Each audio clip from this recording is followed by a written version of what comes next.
बिस्मिल्लाहिर्रहमानिर्रहीम अल्लाहुम्मा सल्लि अला सय्यिदिना व मौलाना मुहम्मद व अला आलिहि व अस्हाबिहि व बारिक वसल्लम।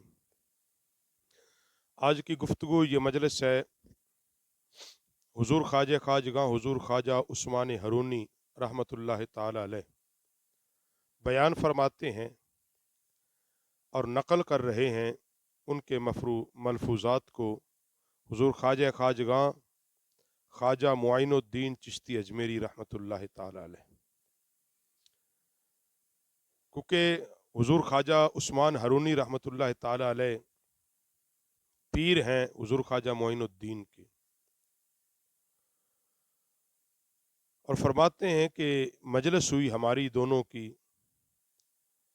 और मजलिस में बात हुई ईमान की हकीकत की। जिक्र हुआ मेरे शेख हुजूर ख्वाजा उस्मान हरूनी रहमतुल्लाह ताला अलैह, आपने ज़ुबान मुबारक से फरमाया कि हज़रत अब्दुल्ला बिन अब्बास रदी अल्लाह ताला अन्हो रवायत करते हैं कि पैगम्बर खुदा सल्लल्लाहु अलैहि व आलिहि वसल्लम ने फरमाया, ईमान बरहना है, यानी ईमान नंगा है, इसका लिबास परहेजगारी है और इसका सराना फ़क्र है और इसकी दवा इल्म है और इस बात की शहादत ला इलाहा इल्लल्लाहु मुहम्मदुर रसूलुल्लाह पर ईमान है। आपने कहा, ए मुसलमानों, ईमान कमोबेश नहीं हो सकता और जो शख्स इनकार करता है वो अपने आप पर जुल्म करता है। यानी आपने हदीस को नकल किया कि पैगम्बर अलैहिस्सलाम ने फरमाया ईमान बरहिना है। लिबास क्या है? तकवा, परहेजगारी, तहारत, पाकीज़गी, और इसकी दवा वो इल्म है। और फिर जिक्र करते हुए फरमाया कि आका अलैहिस्सलातु वस्सलाम के लिए हुक्म आया कि जाओ काफिरों से जंग करो, इस वक्त तक कि वो कहें ला इलाहा इल्लल्लाहु मुहम्मदुर रसूलुल्लाह, नहीं है कोई माबूद मगर अल्लाह और मुहम्मद खुदा के भेजे हुए रसूल हैं सल्लल्लाहु अलैहि वसल्लम। और जो नबी और रसूल खुदा ने काफिरों से जंग फिर की, इन्होंने गवाही दी कि खुदा एक है, फिर नमाज का हुक्म दिया, उन्होंने कबूल किया, फिर रोजा, हज और ज़कात का हुक्म हुआ, ये भी इन्होंने कबूल किए और खुदाए बुजुर्ग और बुलंद पर ईमान लाए। यानी फरमाते हैं कि अल्लाह ने जब आका अलैहिस्सलाम को हुक्म इरशाद फरमाया कि काफिरों से जंग करो, और हुजूर अलैहिस्सलाम फरमाते हैं मुझे हुक्म हुआ है कि मैं उस वक्त तक किताल करूं जब तक कि ला इलाहा इल्लल्लाह मुहम्मदुर रसूलुल्लाह गालिब ना जाए। तो फरमाते हैं कि अल्लाह ने हुजूर अलैहिस्सलातु वस्सलाम को हुक्म इरशाद फरमाया कि उस वक्त तक इनसे जंग करो, और नबी अलैहिस्सलाम ने फिर काफिरों से जंग की उस वक्त तक कि जब कि उन्होंने गवाही दी अल्लाह एक है। और जब उन्होंने इस बात की गवाही दी तो फिर उन्हें हुक्म दिया गया, नमाज का हुक्म दिया, फिर उन्होंने कबूल किया, फिर रोजे का, फिर हज का, फिर ज़कात का। ये तरीका बताया हुजूर ख्वाजा साहब ने, जब तुम्हें किसी के सामने ईमान पेश करना है तो क्या कहें? पहले इस बात पर उसका यकीन पुख्ता करें कि अल्लाह एक है, अल्लाह की वहदानियत उसके सामने बयान की जाए। जब उसका इस बात पे यकीन हो जाए कि मैं अल्लाह का बंदा हूं और वो मेरा खालिक है, अल्लाह मेरा मालिक है, वही मेरा राजिक है, मेरा पैदा करने वाला अल्लाह वहदहु ला शरीक है, तो फरमाते फिर उसको नमाज का हुक्म दो, नमाज की फिर तलकीन करो, फिर अहकामे اسلام اس کے سامنے بیان پھر کرو، پہلے اس کو اللہ کی وحدانیت کا درس دو۔ اور فرماتے ہیں پھر فرمایا کہ یہ سب باتیں ایمان کا بار بار یا تازہ کرنا ہے، یعنی فرماتے ہیں کہ نماز، روزہ اور حج زکوٰۃ سے اسلام گھٹتا اور بڑھتا نہیں ہے۔ ایمان نہ گھٹتا ہے نہ بڑھتا ہے، مگر 5 وقت جب تم نماز پڑھتے ہو تو یہ ایمان تازہ ہو جاتا ہے، یاد دہانی ہوتی ہے۔ روزہ رکھتے ہو طہارت نصیب ہوتی ہے۔ کتنی خوبصورت بات فرمائی حضور خواجہ عثمان ہرونی رحمہ اللہ تعالی۔ اسی واسطے کہ جس نے نماز کے لیے صرف فرضوں کو ہی ادا کیا ہو، ان میں کسی قسم کا نقصان نہ کیا ہو، خدا تعالیٰ اس کے لیے حساب آسان کر دیتا ہے۔ جس نے صرف فرض بھی پڑھے ہوں گے، یعنی نمازوں کے اندر فجر میں 2 فرض ہیں، ظہر میں 4 فرض ہیں، عصر میں 4 فرض ہیں، مغرب میں 3 فرض ہیں، اور عشاء کے اندر 4 فرض ہیں۔ یہ مکمل پڑے ہوں گے، کوئی نقصان نہیں ہوگا، کسی قسم کا نقصان نہیں کیا ہوگا، اللہ اس کے لیے حساب قیامت کے دن آسان کر دیتا ہے۔ اگر فرضوں میں کسی قسم کا نقصان کیا ہو، فرضوں کے اندر کوئی نقصان ہوگا، تو پھر اللہ فرشتوں کو حکم دے گا کہ دیکھو کس کی کوئی اور عبادت ہے، یہ جو ہم سنت اور نوافل پڑھتے ہیں، پھر فرضوں کے نقصان کو اس کی سنتوں اور نوافل سے پورا کر دیا جائے گا۔ اسی لیے کہا جاتا ہے کہ سنتیں لازمی ادا کرو، نوافل کچھ نہ کچھ پڑھو، کیونکہ یہ سنتیں اور یہ نوافل قیامت کے دن جو فرائض کے اندر کمی ہوگی اس کو پورا فرمائیں گے۔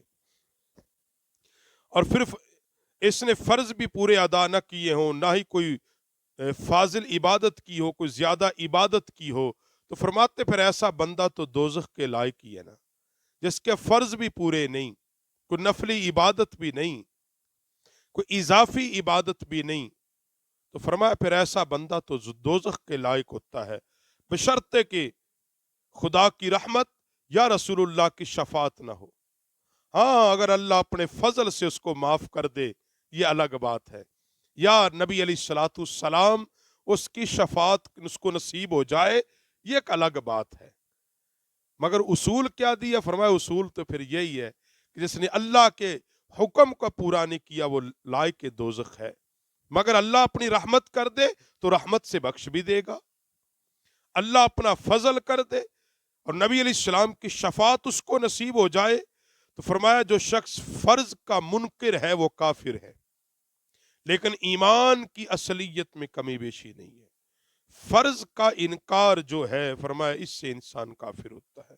جس طرح جو شخص نماز ادا نہیں کرتا، آقا علیہ الصلوۃ والسلام نے فرمایا جس شخص نے ارادتاً نماز ترک کی پس وہ کافر ہے۔ اسی سے مراد حضرت امام شافعی علیہ رحمہ لیتے ہیں کہ وہ قتل کرنے کے قابل ہے، اور بعض نے کہا کہ اس کو فقہاء نے، بعض نے کہا اس وقت تک اس کو قید کر دے جب تک یہ توبہ نہ کر لے اور نماز کا عادی نہ ہو جائے۔ تو ترک نماز پر یہ اس لیے گفتگو ایمان کی حقیقت کے ایمان کم یا زیادہ نہیں ہوتا، مگر اس کو تازہ کرنے کے لیے پہلا جو حکم ہے وہ نماز ہے۔ اسی لیے فرمایا حضرت جنید بغدادی رحمت اللہ تعالی علیہ کے عمدہ میں لکھا وہ دیکھا، اور خواجہ یوسف چشتی سے روایت کیا، خواجہ عثمان ہرونی کہہ رہے ہیں، یہ فرمایا کہ جس وقت الستو بربکم کی صدا وہ ازل کی بات کرتے ہیں، کیونکہ فقیر درویش یہ دور کی بات کرتے ہیں جو ہر اہل علم اور اہل عقل نہیں سمجھ سکتا، اہل محبت اور اہل عشق کی سمجھتے ہیں۔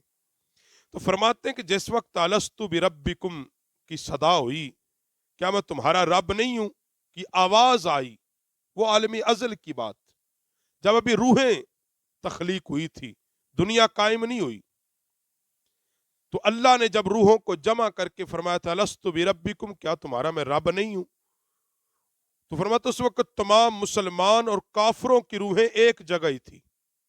جب اللہ نے یہ فرمایا نا अलस्तु बिरब्बिकुम, सबकी रूहें एक जगह थी, और जो ही ये आवाज आई उन रूहों की 4 किस्में होंगी, और उन अरवाह में जिसने जो कबूल किया दुनिया में आने के बाद वही इंसानी शक्ल में आए हैं।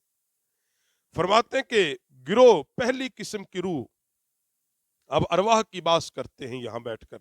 फरमाया पहली किस्म की रूह कि जब आवाज सुनी उसी वक्त सजदे में गिर गए, दिल और जुबान से कहा कालू बला, जुबान दिल दोनों से कहा हाँ, क्यों नहीं, तू हमारा रब है। दूसरी किस्म की रूहों ने भी सजदा किया, जुबान से कहा कालू बला, लेकिन दिल से नहीं कहा था। जुबान से माना तुम्हारा रब है, दिल से। तीसरी किस्म की रूहों ने दिल से कहा, और चौथी किस्म की रूहों ने ना दिल से कहा ना ही जुबान से कहा। अब सोचते होंगे कि ये 4 अक़साम, इसकी आगे तशरीह लिखते हैं। फरमाते हैं हजरत ख्वाजा उस्मानी हरूनी अलैहि रहमा, जिन्होंने सजदा किया, जब कहा ना अलस्तु बिरब्बिकुम, क्या तुम्हारा रब नहीं, सुनते ही सजदे में गिर गए, दिल जुबान से इकरार कर लिया। कहा वो अंबिया की अरवा थी, औलिया की अरवा थी, मोमिनीन की अरवा थी। वो अरवा अंबिया रसूल औलिया मोमिनीन की अरवा थी कि जिन्होंने सुनते ही कहा लस्तु बिरब्बिकुम, और फरमाते जिन्होंने जुबान से कहा दिल से ना कहा, वो मुसलमानों का वो गिरोह था जो पहले मुसलमान होते हैं, जिंदगी में मुसलमान होते हैं, मगर जब वो मरते हैं बेईमान होके मर जाते हैं, काफिर होके मर जाते हैं, बेईमान होके मर जाते हैं। वो रूहें थी कि जिन्होंने जुबान से कहा दिल से नहीं कहा था, मगर वो यहां, और फरमाया तीसरी किस्म जिन्होंने जुबान से ना कहा लेकिन दिल से कहा था, जुबान से हरकत नहीं दी, दिल से कहा। फरमाया वो ऐसे काफिर जो पहले काफिर मगर बाद में मुसलमान हो जाते हैं, क्योंकि दिल ने कबूल कर लिया था। पहले वो काफिर थे मगर बाद में वो मुसलमान हो जाते।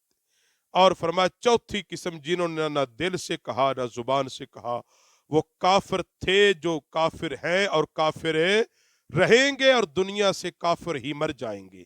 तो ये 4 अक़साम की अरवा, 4 किस्म की जो रूह आलमे खल्क के अंदर, आलमे अरवाह के अंदर, वही फिर इस दुनिया के अंदर आके 4 किस्म के लोग बने। तो फरमाया ये इस मजलिस के फवायदे जब बयान किए तो आप रहमतुल्लाह अलैह याद इलाही में मशगूल हो गए। तो आज की जो नशिस्त और दर्स हुआ वो ये कि ईमान की हकीकत और आलम अरवाह में रूहों की अक़साम, तो ये बयान हुआ। किसने किया? हुजूर ख्वाजा उस्मानी हरूनी ने बयान किया और लिखा हुजूर ख्वाजा मोइनुद्दीन चिश्ती अजमेरी ने।